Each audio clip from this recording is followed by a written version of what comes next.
he begun in each and every one of us, if you allow him to, he will complete it in you. There's no reason for there to be a breach in the wall if everybody take their place. Yes, sir. If you, the preacher, preach. If you, the pastor, pastor. If you, the secretary, secretary. If you, the usher. If you, the trustee. If you mow the grass. If you wipe the table. Do it with all your might.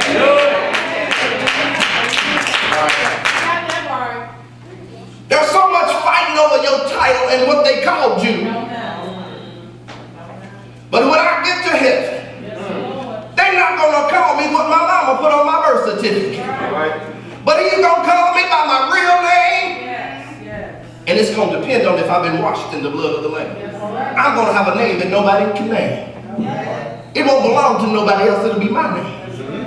So I don't worry, you ain't got to call me pastor. And plus, if I'm in my right place, in my lane, doing what I'm supposed to do, and you come over here, you going to know who the pastor is, right? Somebody got mad because I didn't say who I was, didn't give my title. Why? I know who I am in God. He didn't ask me to ask nobody, he said to ask him.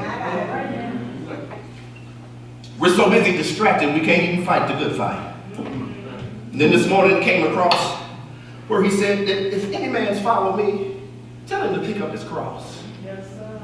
We trying to get fixed before we do the will of God. If you could fix you, what would you need God for? Right. The reason why your life is such a mess is because you won't let God do it. You trying to do it. There is no good thing in the flesh. That's what the book says. So if you constantly trying to fight with your flesh, guess what you are? A loser. All right. Because as long as you in your flesh, you already lost. I'm going to help somebody. But if you in the spirit, that's when you become a winner. Can I get a witness? There's so much we're fighting for, you all. Don't you know there's people that haven't even come yet? God showed me in a vision. There's people, they're right at the door, Bishop. They're right on this street, Bishop. They're right around the corner, Bishop. They're over on the next block. They're up on this block too. They want to come. But guess what I found out? There's so much internal fighting. So much internal squabbling. So much internal confusion. Don't you know God ain't going to send jacked up people to a jacked up church? Amen. All right. He's not going to send a bunch of flawed people to a flawed up church. Not saying that he wants you to have every single issue of yours worked out, but let's, you in the flesh, so you're going to have issues. But he wants us in a place to where when they come in the door, guess what? They're not going to look like you. They're not going to act like you. They're not going to dress like you. They're not even going to smell like you. But we have to be in a place to where we're fighting the good fight of faith, which means that we have faith that God is going to send them, but when they get here, we can't harm them. The world's already beat them up. We're supposed to. Now, if it's jacked up out here, why would I want to come into a place that's jacked up too? This is the house of refuge. Yes, sir. This is the house of safety. This is the house of peace. This is the house of joy. This is the emergency room. Well, why are we expecting well people to come to the emergency room? All right. That's an oxymoron. Sick people come to the hospital. Check this out, y'all. A sick person don't come to the hospital and not expect to leave better than they came. Right. So what's wrong with us? We want to come and stay the same way over and over and over. Don't you get tired of people coming asking for the same prayer request for 20 years? I need strength. By now, you should have accidentally fell on top of strength. Or strength should have fell down on top of you. It's time to get serious about what we're doing. Because this fight ain't fair. It ain't a fairy tale. The Bible said he's coming to kill, to steal, and to destroy. That's right. He's not coming to just put a little bump on your head. He's trying to knock your head clean off. And the only way you can be safe from the adversary is to have the Lord Jesus down on the inside. He may knock you around a little. That's true enough. Let's don't get it twisted.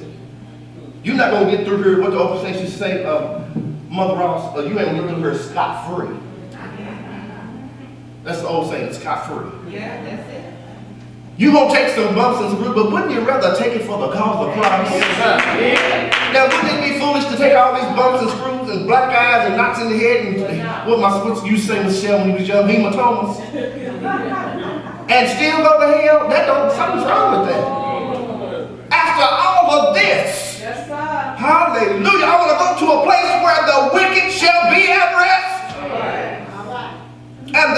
the wicked shall cease from trouble, and the weary shall be at rest. There you go. I don't want to be a place where there's no turmoil. The only excitement to be shouting hallelujah. The only excitement to be beholding the King. The only excitement to be, you know how they set up for all these awards, the red carpet and all that? I want to be on the red carpet when they crown him Lord of Lords and King of Kings. When the saints go marching in, I want to be in the know. When the sun refuses to shine, I hope we already gone.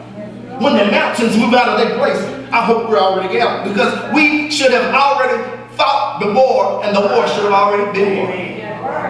He's coming for a church without a spot or wrinkle, y'all. If we would just fight the good fight. As I take my seat, remember, I had a couple more scriptures to go, but my time is up. Still so much. There's a tremendous amount of souls that still need to be saved. The book said it first. It said that the harvest is truly ripe, but the laborers are few. Then it said, pray to the master that he send more laborers into the vineyard.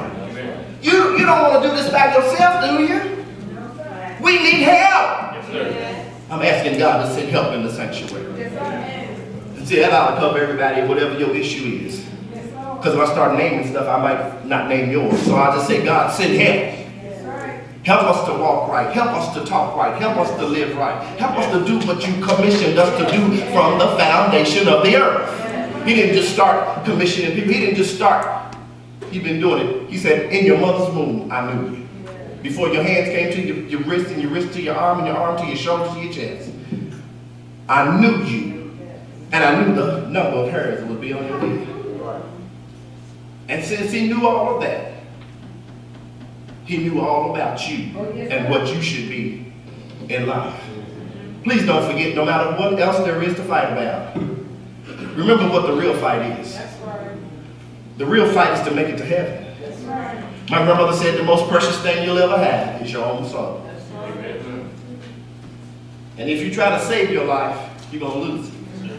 But if you're willing to lose your life in the army of the Lord, then you really are a winner.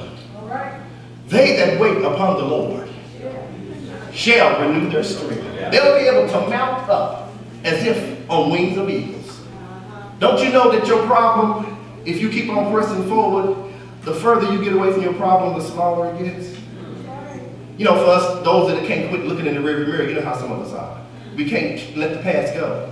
But if you keep on driving and you get far enough down the road, it gets smaller and smaller and smaller. You can outlive your problem. You can outlive a lie too. That's what my grandma said. Because if you try to straighten it out, they can be like, oh, well, they just telling one lie on top of another lie. Got to cover themselves, but guess what? Live it out. Let them see it in your life. There's always going to be naysayers and judges and people who don't, they don't like you for this reason, that reason, whatever. But all that matters is what God said. Is he pleased with your life? This is some self-evaluation, time. God, keep me focused on what the real fight is. Keep me focused on what you can get lost in the fight and forget what the fight was about. Was it the Hatfields and the McCoys? You can ask any of them what they're fighting over, and half of them don't even remember what the real fight was about. They've been fighting for so many centuries, more decades, here in Kentucky, killing each other over something that happened before they was even born. So don't get lost in the middle of the fight, but keep on pressing toward the mark. The Bible said it's a high calling through Jesus Christ. And before I sit down, Bishop, please continue to work. Stay on the wall. There's souls to be saved. There's souls to be delivered. God showed me people said they would do better if they knew that doing better was possible. Guess whose job it is to tell them you can do better? Guess whose job it is to live out that you can be better? Okay. So then if some of them don't know, must be our fault. I asked God about some people, and he said they're in that state because they think that's their normal. It's pain and it looks like brutality to us, but to them, that's their normal. When we was growing up, we were so poor that we didn't even have to pee and pour. We was poor. But we didn't know we was because that was our normal. We never went to bed hungry. We never was cold. Our clothes was clean. So we just figured that was okay. We doing all right. Didn't realize so much later on just how poor we was. But if we'd have knew better, we might have tried to do better, right? So some people, they'll do better when you show it to them. Show them what it says in the book about serving the Lord. Don't make it seem like I drudge you. You know how we do. Well, let me just go on over and see what they're doing daily. Yeah, somebody gonna sing. I wonder if it's gonna be some like. Yeah, he's gonna. I guess we'll be gonna beat up today when he preach. You know how we do.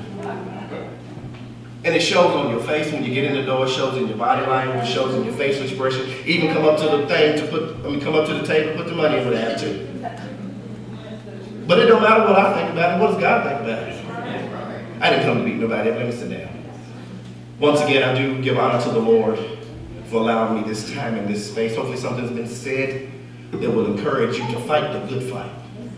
It's the only fight you'll ever fight that's worth fighting for. Every other fight you had, it wasn't even worth getting that knot on your head or that black eye, or your arm in a sling or on crutches, whatever happened to you. It wasn't worth it. But this fight right here, it's worth everything that you ever have or ever will have or ever know. Because it's what's going to get us to heaven. It's what's going to get us to the prepared place. Don't be in church 30 and 40 and 50 years and miss out on your opportunity to be with the Lord. That hurts my feelings. It's a shame that people are going to live and die and not know that they have a right to the tree of life. If you'll pray for me, I will do my best to be the man that God has called me to be in these last and evil days. God bless you real, real good. God bless you. Amen.